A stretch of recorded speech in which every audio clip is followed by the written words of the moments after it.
I've met vegans face to face who glamorize the idea of people being put in prison, who think there's something heroic or wonderful about vegans going to prison for this type of violent activism. If vegans are known primarily for standing up in a restaurant and screaming hysterically at strangers and breaking down weeping and screaming it's not food, it's violence, yes, that discredits veganism. Guess what? Violence much more profoundly discredits veganism. It discredits Gary Yourofsky as an individual. It discredits any organization he's a member of, any organization he's a leader of. It discredits veganism as an ideal. And that's a damn shame. À-bas-le-ciel. Don't ask me to have empathy for victimizers. My heart hurts enough for the victims. I'm not gonna weep over a victimizer being tortured and killed. Screw him. I'm not gonna weep over a victimizer being tortured and killed. Yo, what's up? I am vegan and I am anti-violence. And that may not sound like a controversial pairing to you, but in fact, many of the most prominent leaders of vegan public opinion, political leaders for veganism, are pro-violence. One of them is a guy named Gary Yourofsky, who is quite a famous name in 2016. And he's made himself famous or infamous by making bold pronouncements in favor of violence. There are certain groups of individuals who will not listen to reason, and for that, you need violence. Very few people have responded to this critically, and I think this is because, on the one hand, nobody takes what he has to say seriously, and on the other hand, vegans seem to be preoccupied with photographing themselves eating bowls of oatmeal, going on vacation, riding a bicycle up a hill, promoting weight loss, diet, lifestyle, certain kind of glamorous, self-indulgent joie de vivre. And very few people are sincerely questioning political philosophy, and very few people are on a quest that involves political action. So let's break it down. I love ALF, but I don't agree with them in being nonviolent.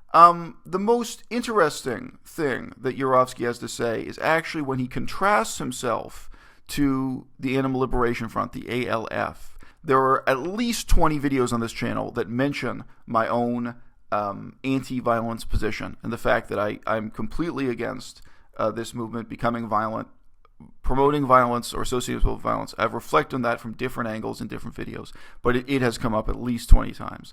So let's examine. Yourofsky is saying the ALF does not go far enough, that they are not violent enough for his tastes, whereas someone like Steve Best endorses and only endorses the type of violence that the ALF promotes. What does that mean?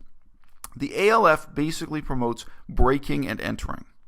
And they claim that breaking and entering is violence against property and property only, and that it is not violence against people, and that therefore it's morally permissible. This is amazingly jejune, whether or not you are familiar with the world of criminal activity or the world of political activity. And of course, there often is overlap between the two. I recently heard a very long interview with a guy who was a bank robber, but who was also involved with the Black Panthers. So he was partly motivated by political factors, and he reflected one of the reasons he became a bank robber, and he became a career criminal robbing banks, was because he felt that robbing banks was more ethical, that it was more moral, that it was a crime against the state or a crime against property and not a crime against human being. If you think there's a completely nonviolent way to rob a bank, you're crazy. You go into a bank, you don't know who's going to get hurt, you don't know who's going to get killed, all right? The same is true with breaking and entering. And I mean, there are so many mainstream movies addressing this side of culture, mainstream TV shows. Yes, people may decide they are just going to break and enter, whether it's into a laboratory or into a fur farm or into a slaughterhouse. Yes, it's breaking the law. Breaking the law is a significant choice. I'll say more about that in a minute. It does discredit you as a political movement. It does put your members in prison. I don't know any political movement that thinks that having people sitting in jail is a great way to bring about social change. That's stupid. I don't think anyone should be preaching here on YouTube that anyone should undertake a form of activism that's going to put them in jail. No matter how ineffective you may be now with your freedom, believe me, you're going to be a much less effective agent for social change when you're sitting in a cage doing a sentence for breaking and entering or for some other criminal activity. It's ridiculous. But above and beyond that, as soon as you're into breaking and entering, you think nobody gets hurt? You think, and on the other hand, whenever people get killed in breaking and entering, you think the thieves planned for that? No. You can't predict what's going to happen. You send people over a fence. You send people through a window to break into property. There might be someone inside that property who pulls a gun on you. Now, what are you going to do? There might be inside that property who pulls a baseball bat on you. Now, what are you going to do? Okay? People get hurt, including your people. It's going to be in the very near future that somebody busts into a slaughterhouse or a vivisection lab with guns, and they tell the slaughterhouse workers, you take those knives off those pigs' throats right now, or I'm going to shoot you. People like Gary Yourofsky are kidding themselves. People like Steve Best are kidding themselves. Anyone who supports the ALF and preaches the hypocritical doctrine that you can commit crimes against property without crimes against people, I don't know, maybe you never watched a bank heist movie. Bullshit. I asked you to stop killing these animals. The second thing is, look, as soon as you cross this line into illegal activity, violence of any kind, but really illegal activity of any kind, then you get violence within your unit. Okay? You can read the history of the IRA. The IRA, this is the Irish Republican Army, Irish Independence Movement, whatever you want to say, they felt violence was justified. Guess what? The IRA spent a lot of time killing their own people, killing their fellow members of the IRA. And again, if you just watch crime movies, you can see how that happens. They're worried about snitches within their organization. As soon as you've got criminal activity, as soon as you've got the possibility that somebody goes to jail, something odd happens. Someone disappears for 2 weeks, or someone gets arrested for a random reason, and now people are looking around and wondering if somebody snitched. Sometimes nobody snitched. Sometimes there were no snitches. Sometimes there were no betrayals in the unit. But nevertheless, now you're starting to get violence within your political movement because they're terrified of being betrayed from within. Now, you wouldn't be terrified if what you were doing was really legal and above board, right? When you have a conflict within a group that's doing 100% legal activity, that's paying their taxes, that's, registered and using real democratic methods of dissent, then if one of your members decides to switch teams on you, if they say, forget it, I think you guys are incompetent, I'm going to quit and I'm going to join a different ecological movement or something like that, then nobody's looking to stab each other in the back. It's not that real because nobody's afraid that they're going to go to prison because that person is going to rat them out. All right? That's still a problem. That's a huge problem, even if what you're doing is just so-called crimes against property, if it's just breaking and entering, if it's just sabotage. All right? That escalates the level of violence within your political movement. If you've studied the political history anywhere in the world, I really have not studied Ireland. My interests have been in the history of Asia primarily, also the history of Europe and the West, whatever.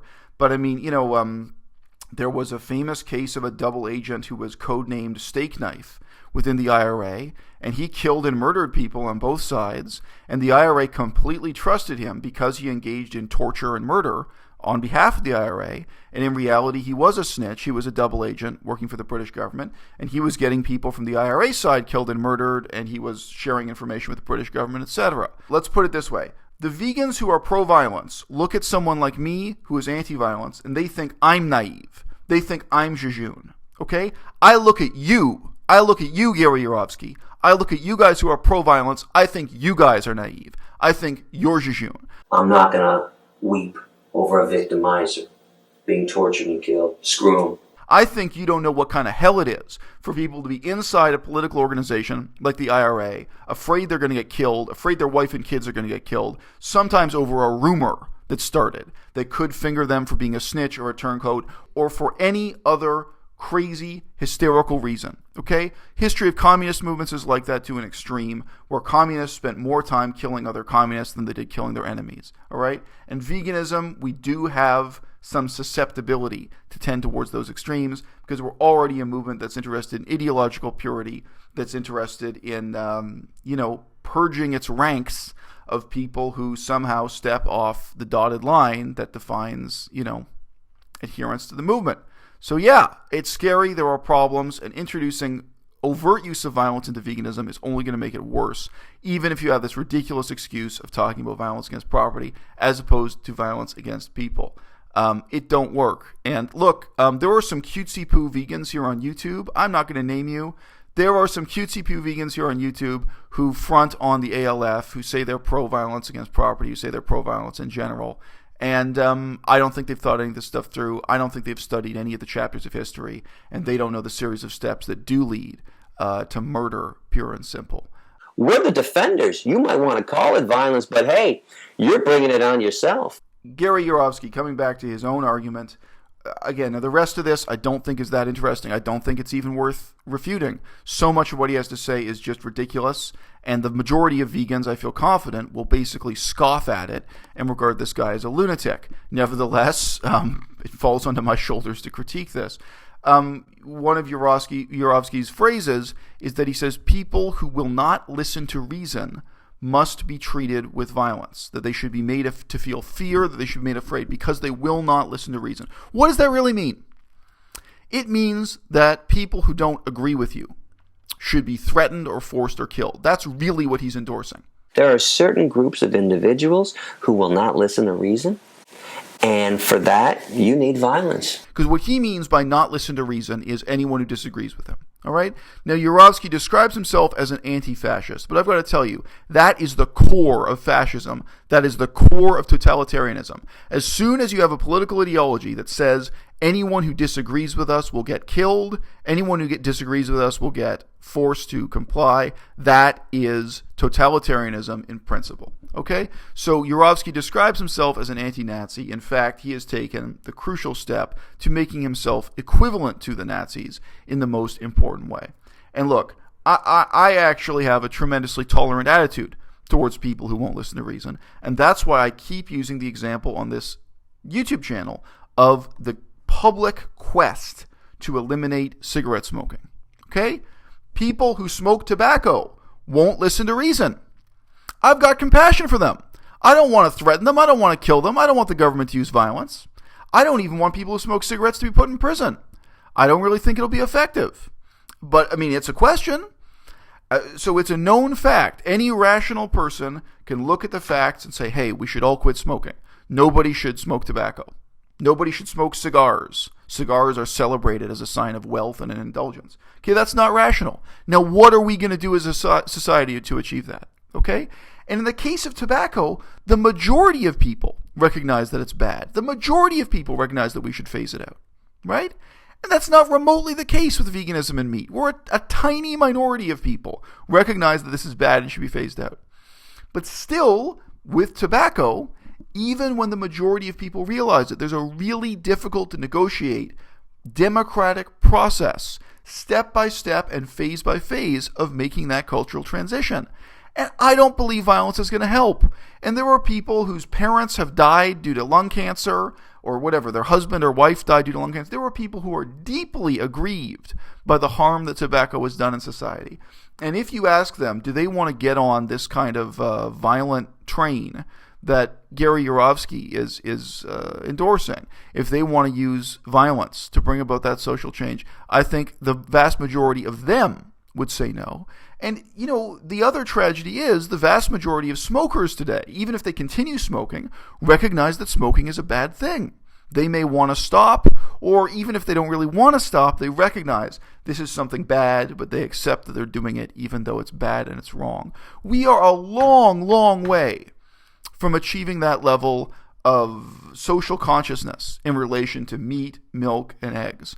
I doubt that even 10% of people today accept that basic premise of veganism and can look at meat and dairy as something we're transitioning away from. So we've got our work cut out for us even to reach that level through public education, activism, or what have you. But my point here is, even when it's 50% or even when it's 90% of people recognize that meat and dairy, etc., is bad, I still do not endorse resorting to violence. And the comparison to cigarettes really has some depth and meaning here. What percentage of people think that heroin is bad? The vast majority. The vast majority of heroin addicts or ex-heroin addicts think that heroin is bad. But it's still really debatable. What is the role for violence in trying to eliminate the use of heroin in our society? And the answer most people come to, there's a broad spectrum of opinion. There are people who are experts on this, who devote their lives to studying what is effective government policy on heroin. but the answer that most people come to is as little as possible. Even if it is ultimately necessary for the police to get out their guns and arrest someone who is buying and selling heroin, what we want to see is the minimum amount of violence, definitely not the maximum amount of violence, and definitely not the kind of holding people at gunpoint that Yourofsky is endorsing here. Spare me the bullshit adages about violence begetting violence. It doesn't always beget violence. In most cases, it actually ends violence. He makes these comparisons to World War II and the Nazis that are, of course, gauche and inappropriate. Among other things, it is somewhat bizarre that he seems to pretend that World War II prevented the Holocaust. It didn't. The Holocaust happened. World War II, among other things, is a total failure of violence in that it didn't prevent the Holocaust. The right people got killed. The Nazis. He tries to make a general argument for violence as preventing violence rather than violence causing more violence by vaguely gesturing towards the Nazis. This video is going to be way too long if I get into all the ways this is historically inaccurate in describing World War II. But among the fundamental paradoxes in looking at the history of World War II is the fact that the Western Allies were aware that the Soviet Union, especially under Joseph Stalin, under the leadership of Stalin, had engaged in massacres on an unbelievable scale. They'd done that before World War II, they did it during World War II, they did it after World War II.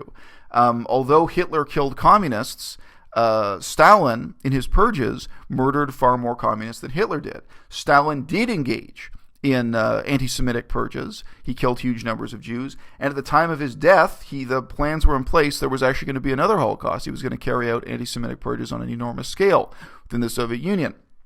Now, he did flip-flop on that. Many people just basically say Stalin was insane. Whether or not he was insane, he tended towards different contradictory extremes within his time in power. He had periods where he was pro-Jewish. He had periods where he was anti-Jewish. And a lot of people died.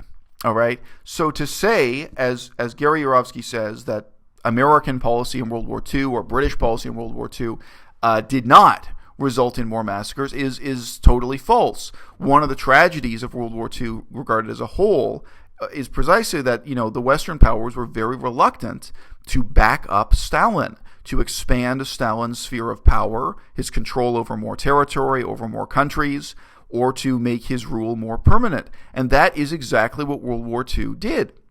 World War II made a hero and an ally out of Stalin. It expanded, he gained more power in Eastern Europe, he even gained more power in Asia, more power, more territory, more millions of people suffering under his horrible dictatorial government.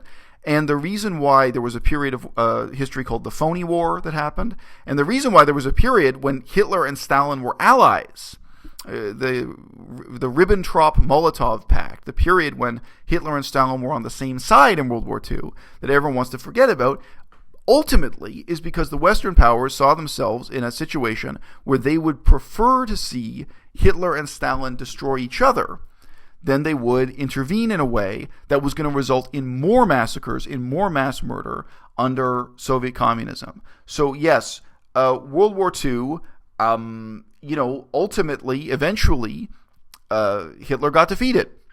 Is this a positive example of humanitarian intervention? No, not at all.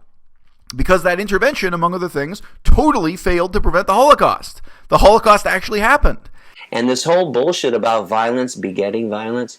Okay, when the Allied forces went into Nazi Germany and murdered Nazis to save Jews, I'm kind of curious, what was the violence that happened after that? Now, if you want to look in the history of World War II, interestingly, for an example of something that resembles justice, there's very little justice in World War II. It's a tragic tale from start to end.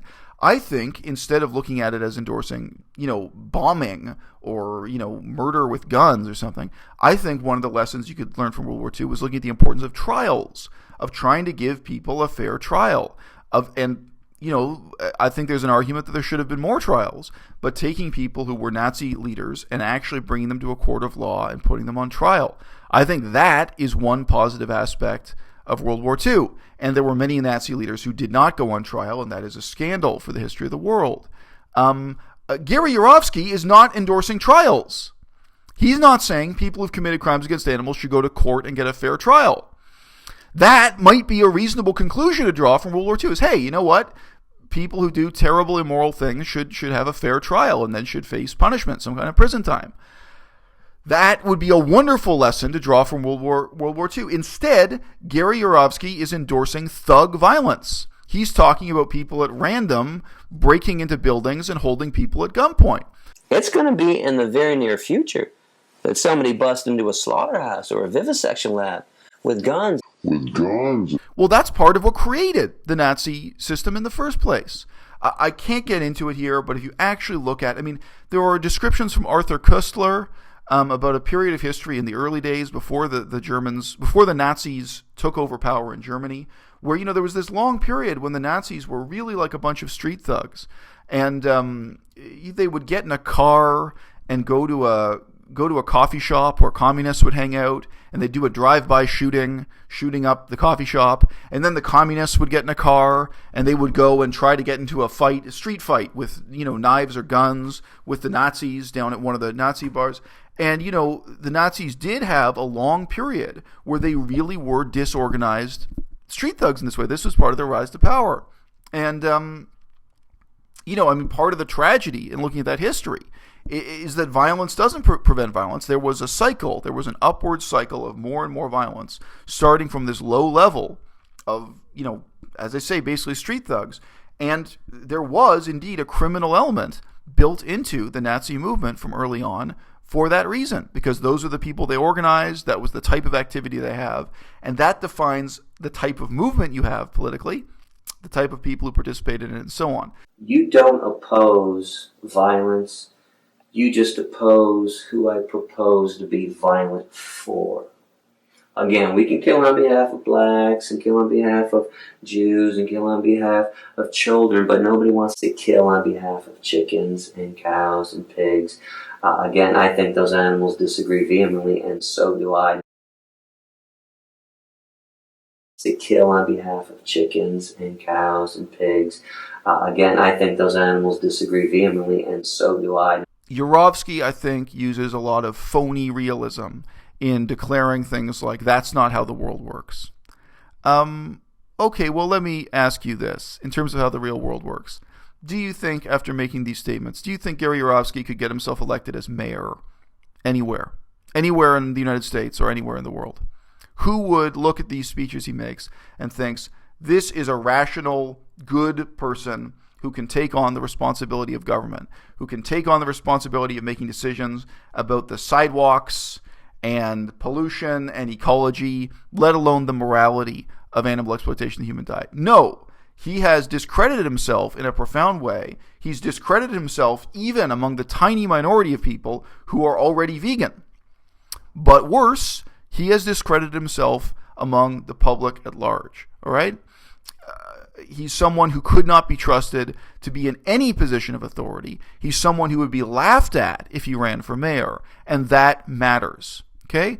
Look, a lot of people on the internet do not want to distinguish between positive attention and negative attention. God, this could be split off made to a separate video. I have people attacking this channel, and when I talk to them about it, they seem to have just no awareness of the difference between drawing attention to their channel that's negative and drawing attention to the channel that's positive. Having an opinion is one thing. Having an opinion that people pay attention to because they respect your opinion, they respect you, is something completely different. Having the most outrageous opinion possible may bring attention to you, but it's not positive attention. I've met vegans face-to-face who glamorize the idea of people being put in prison, who think there's something heroic or wonderful about vegans going to prison for this type of violent activism. I remember I started giving an example in a conversation of a guy who spent years in jail, speaking to another vegan here face-to-face. And I was giving this as an example because I was trying to say what I've already said now in this video. Don't put yourself in a cage. Don't put yourself in prison. If you think, what are the different modes of effective activism? I can tell you one thing. Sitting in a jail cell is not effective activism. And what this vegan said back to me, because he is pro-violence, he said back to me, but you're still talking about it. He said this glowing. He was proud. He said, yeah, but that guy went to prison, but you're still talking about it, as if this is fame. This is attention. Yes, it's attention, but it's not positive attention.